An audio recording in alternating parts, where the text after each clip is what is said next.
شروع اللہ کے نام سے جو سب پر مہربان ہے۔ اپنے آپ کو بد دعا نہ دو۔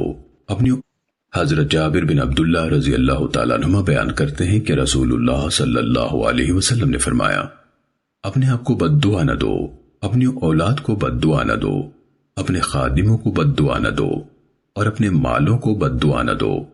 ایسا نہ ہو کہ وہ اللہ کی طرف سے عطا و قبولیت کی گھڑی ہو، ادھر تم کوئی بد دعا کرو اور وہ قبول ہو جائے۔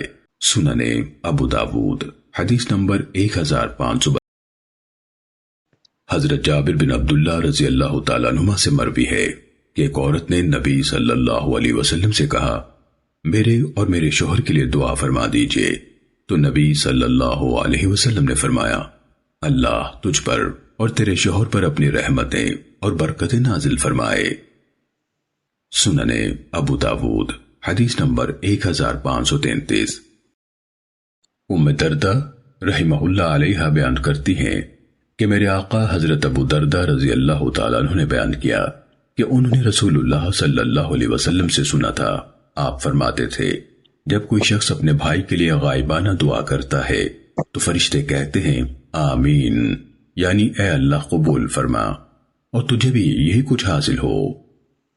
سننے ابو داود حدیث نمبر 1534۔